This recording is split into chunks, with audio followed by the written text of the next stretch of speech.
Hi, and welcome back for some more Charlie and the Chocolate Factory. Will he find the ticket? Let's see. Chapter 7 Charlie's Birthday.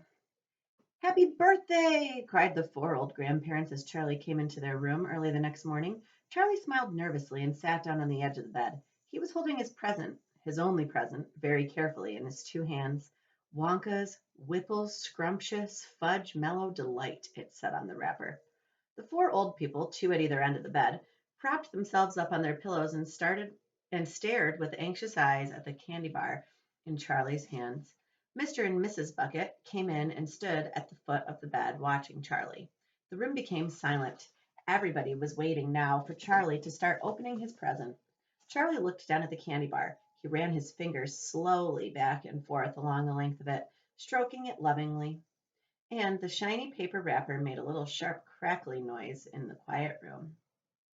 Then Mrs. Bucket said gently, "You mustn't be too disappointed, my darling, if you don't find what you're looking for underneath that wrapper.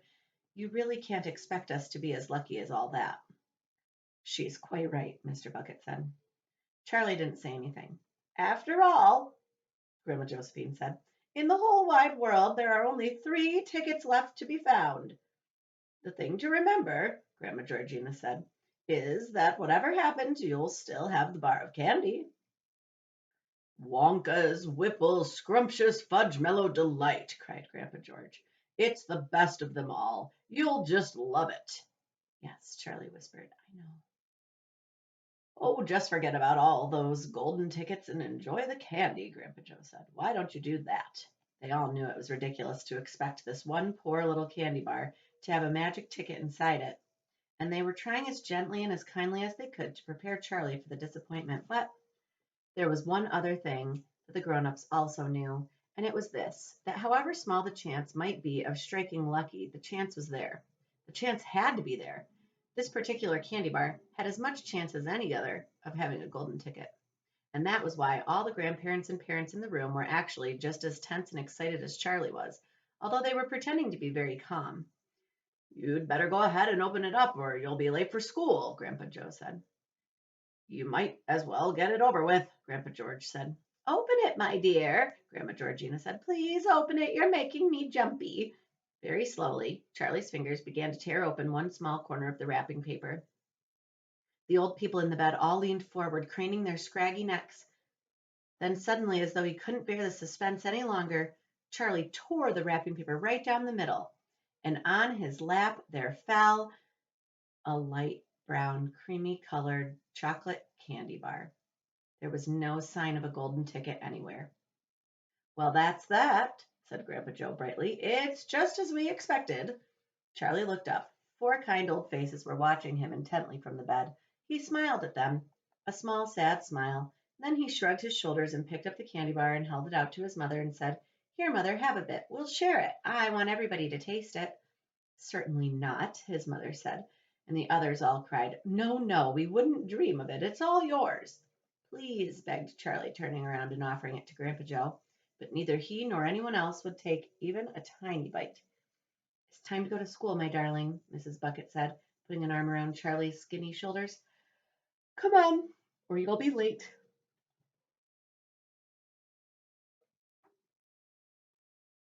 Chapter 8 2 More Golden Tickets Found. That evening, Mr. Bucket's newspaper announced the finding of not only the 3rd golden ticket, but the 4th as well. "2 golden tickets found today," screamed the headlines. "Only 1 more left." "All right," said Grandpa Joe when the whole family was gathered in the old people's room after supper. "Let's hear who found them." "The 3rd ticket," read Mr. Bucket, holding the newspaper up close to his face because his eyes were bad and he couldn't afford glasses. "The 3rd ticket was found by Miss Violet Beauregard." There was great excitement in the Beauregard household when the reporter arrived to interview the lucky young lady.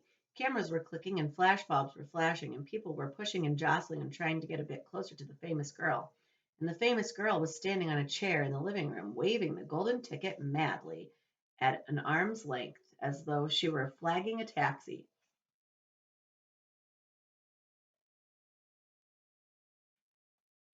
She was talking very fast and very loudly to everyone.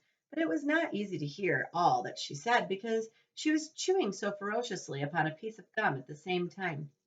I'm a gum chewer normally, she shouted, but when I heard about these ticket things of Mr. Wonka's, I laid off the gum and switched to candy bars in the hope of striking lucky.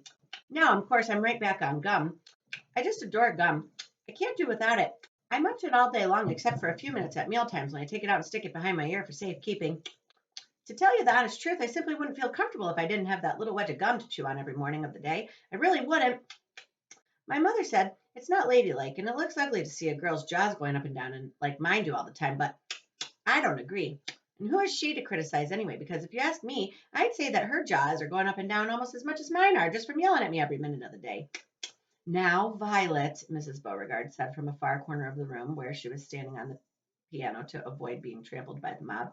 All right, Mother, keep your hair on, Miss Beauregard shouted. And now, she went on, turning to the reporters again, it may interest you to know that this piece of gum I'm chewing right at this moment is one that I've been working on for over 3 months solid. That's a record, it is. It's beaten the record held by my best friend, Miss Cornelia Prince Medal. And was she mad? Its most treasured possession now, this piece of gum is. At nights, I just stick it on the end of my bedpost, and it's as good as ever in the mornings. A bit hard at first, maybe, but it soon softens up, and after I've given it a few good chews. Before I started chewing for the world record, I used to change my piece of gum once a day. I used to do it in our elevator on the way home from school. Why the elevator? Because I liked sticking the gooey piece that I just finished with onto one of the elevator buttons.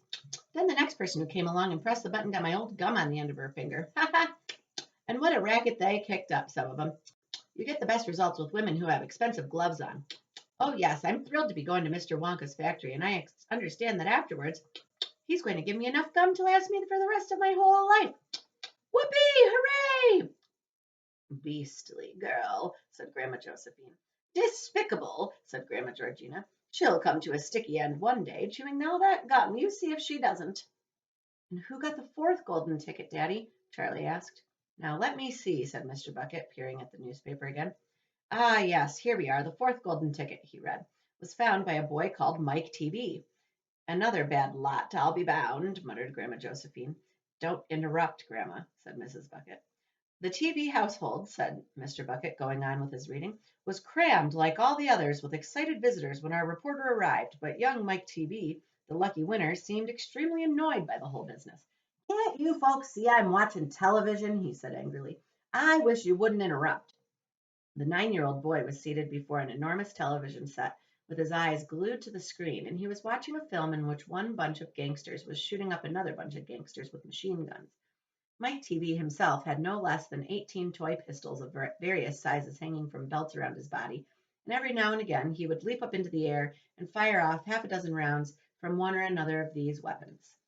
Quiet, he shouted when someone tried to ask him a question. Didn't I tell you not to interrupt? This show's an absolute whiz-banger. It's terrific. I watch it every day. I watch all of them every day, even the crummy ones when there's no shooting. I like the gangsters best.